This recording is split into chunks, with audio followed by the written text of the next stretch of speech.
Hello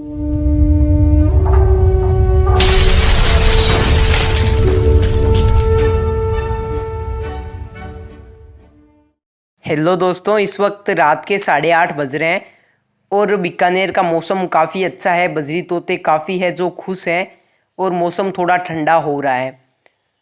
तो दोस्तों, इस वक्त मैं बजरी तोतों की कॉलोनी के पास खड़ा था।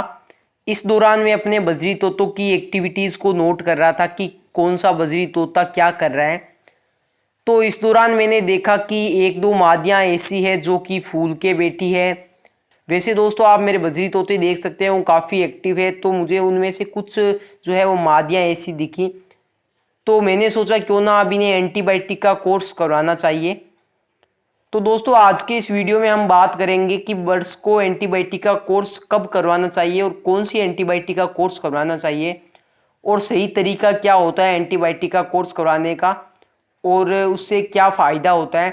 और साथ साथ इस क्वेश्चन का भी रिप्लाई दूंगा कि बहुत भाई है जो कमेंट कर रहे थे, व्हाट्सएप के ज़रिए पूछ रहे थे कि मोहित भाई आपके जो है वो बजरी तोते काफ़ी एक्टिव है और काफ़ी हेल्थी है। तो पहले तो उन सभी भाइयों को धन्यवाद।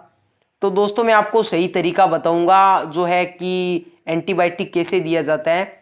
अक्सर दोस्तों क्या होता है कि जब बर्ड्स जो है वो सुस्त रहता है, बीमार रहता है, तो वो धीरे धीरे कमज़ोर होता चला जाता है।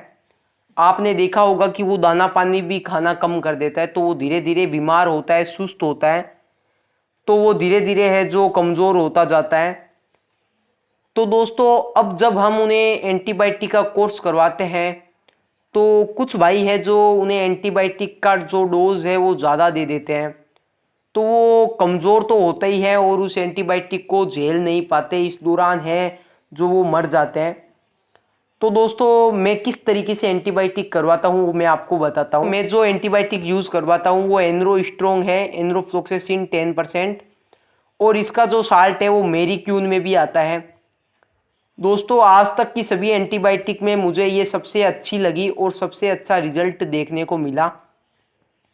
अब दोस्तों बात करते हैं कि इसे किस तरीके से यूज़ करवाया जाता है। वैसे दोस्तों, इसे यूज़ करवाने का जो तरीका होता है वो 1 लीटर के अंदर 5 ml मेडिसिन होता है। तो लेकिन मैं अब आपको ये बताना चाहता हूँ कि दोस्तों, आप जब भी पहली बार यूज़ करवाएं एंटीबायोटिक, आप पहली बात तो ये कि आप ऐसे नहीं है कि आज एंटीबायोटिक करवा दी। आप जब भी एंटीबायोटिक करवाएं उससे पहले आपको लगना चाहिए कि कुछ बर्ड्स है जो सुस्त हैं, उनमें फीवर के सिम्टम्स है, जुकाम के सिम्टम्स हैं, या वो जो अपनी चोंच को गर्दन के पीछे छिपा के बैठे हैं, तो उसी वक्त वो सही टाइम होता है एंटीबायोटिक करवाने का। और जब भी आप एंटीबायोटिक करवाएं एनरोफ्लोक्सासिन, तो आप अपने सभी बर्ड्स को करवा सकते हैं। और पहले दिन जब आप एंटीबायोटिक दें बर्ड्स को, तो 1 लीटर में 3 ml ही एंटीबायोटिक दें। और इसका जो रीज़न है वो ये है, जब बर्ड्स दोस्तों कमज़ोर होता है तो वो है जो एंटीबायोटिक को झेल नहीं पाता है, तो पहले दिन हमें थोड़ी सी कम ही एंटीबायोटिक देनी चाहिए। फिर दोस्तों दूसरे दिन है जो एंटीबायोटिक 5 ml देनी चाहिए 1 लीटर में। इस तरीके से हमें 3 से 4 दिन है जो एंटीबायोटिक देनी चाहिए, जिससे दोस्तों बर्ड्स है जो फिट हो जाता है वापस। तो मैं इसी तरीके से एंटीबायोटिक देता हूँ। अब दोस्तों बात करते हैं कि जो बजरी तोते हैं वो सुस्त क्यों होते हैं, चोंच क्यों डालते हैं गर्दन के अंदर। तो दोस्तों, मेरा जहाँ तक मानना है और मैंने जहाँ तक देखा है कि बजरी तोतों के सुस्त होने का ये रीज़न होता है कि जब मौसम चेंज होता है, मौसम में बदलाव आता है, उस दौरान जो बजरी तोते हैं वो सुस्त होते हैं। दोस्तों, इस वक्त है जो दोपहर को है जो बहुत ज़्यादा धूप पड़ती है और रात के समय जो है वो तापमान ठंडा होता है, टेम्परेचर जो है वो ठंडा होता है, ठंडी हवाएं चलती है। तो इस दौरान जो है वो बजरी तोते उन ठंडी हवाओं को जब डायरेक्ट झेलते हैं तो बजरी तोते हैं जो थोड़े सुस्त होने लगते हैं। तो दोस्तों, यही कारण है बजरी तोतों के सुस्त होने का। वैसे दोस्तों, आप मेरी कॉलोनी देख सकते हैं, मैंने इस तरीके से कॉलोनी को बनाई है कि सभी बर्ड्स को है जो ठंडी हवाएं डायरेक्ट ना लगे।